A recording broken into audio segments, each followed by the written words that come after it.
आज पूर्वतन मुख्यमंत्री तथा विरोधी दल नेता नवीन पट्टनायक 79तम जन्मदिन। ଏହି ଅବସରରେ ବ୍ରହ୍ମପୁର ବିଜେଡି ପକ୍ଷରୁ ନବୀନ ପଟ୍ଟନାୟକଙ୍କ ଜନ୍ମଦିନ ବେଶ ଆଡମ୍ବରରେ ପାଳନ କରାଯାଇଛି।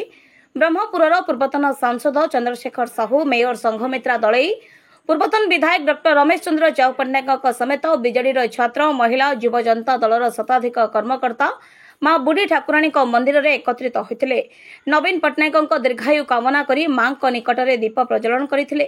ଦୀପଦାନ କରିବା ସହ ସ୍ୱତନ୍ତ୍ର ଭାବେ ପୂଜାର୍ଚ୍ଚନା କରାଯାଇଥିଲା ମାଙ୍କୁ। ଏହାପରେ ବିଜେଡିର ସମସ୍ତ କର୍ମକର୍ତ୍ତା ଖାଲାସି ସାହିସ୍ଥିତ ଆଶ୍ରମ ନିକଟରେ ପହଞ୍ଚିଥିଲେ। ଆଶ୍ରମର ଅନ୍ତେବାସୀମାନଙ୍କୁ ନେଇ ନବୀନ ପଟ୍ଟନାୟକଙ୍କ ଜନ୍ମଦିନ ଅବସରରେ କେକ୍ କଟାଯାଇଥିଲା।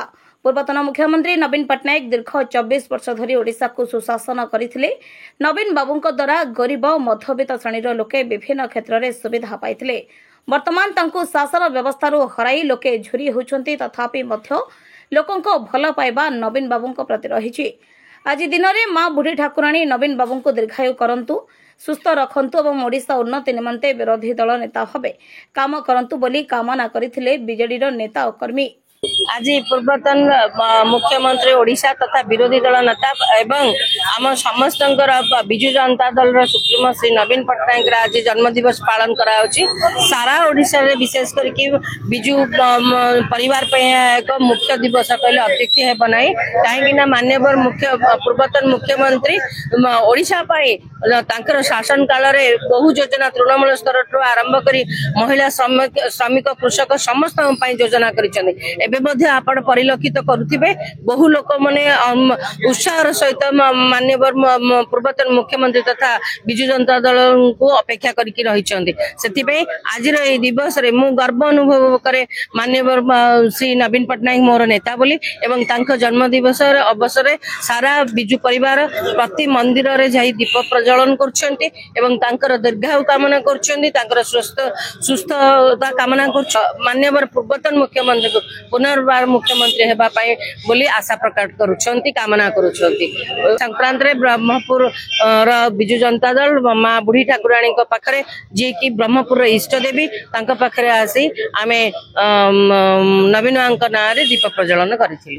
वर्तमान रो विरोधी दल नेता पूर्वतन मुख्यमंत्री विजु जनता दल रो सर्वोच्च नेता सभापति नवीन बाबूंकर जन्मदिन अवसर रे आज माँ बुढ़ी ठाकुराणी पाखे गंजाम जिला विजु जनता दल तरफ समस्त को नहीं मेयर कॉर्पोरेटर सबू पदाधिकारी माने छात्र युव महिला समस्त उपस्थिति रे दीपदान करागला। जन्मदिन अवसर रे से दीर्घजीवी हूँ, शतायु हूँ एवं जो भली लोकंकर सेवा से करी आछंती राजनीतिक जीवन आरंभ आउरी अधिक सेवा करंतु, माँ तांको अधिक शक्ति दियंतु सेवा करिया पाए।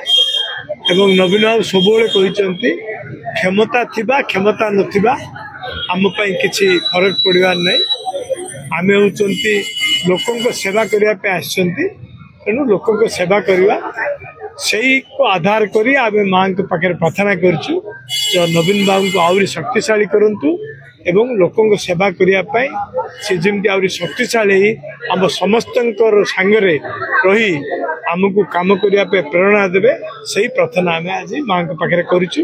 जो मांकर मंदिर पाए आपण मान समस्त जानि केमती मंदिर थिला एवं नवीन बाबू निजे ओडिशार प्रत्येक जगह को देइचंती एवं ब्रह्मपुर शहर में कोटी कोटी टंका ए मार मंदिर पाए देइचंती एवं से मार मंदिर आज बहुत सुंदर भाव में निर्माण से मां के पाखे आज माननीय पूर्वतन मुख्यमंत्री तथा विरोधी नेता नवीन पट्टनायक आज 69तम जन्मदिवस से आमर आज समस्ते वरिष्ठ नेता माने नेत्री माने सब एकाठी होगी बुढ़ी ठाकुर पाखे दीप प्रज्वलन कलु पूजार्चना करागला। से दीर्घजीवी हूँ 24 वर्ष धरिक सुशासन करशार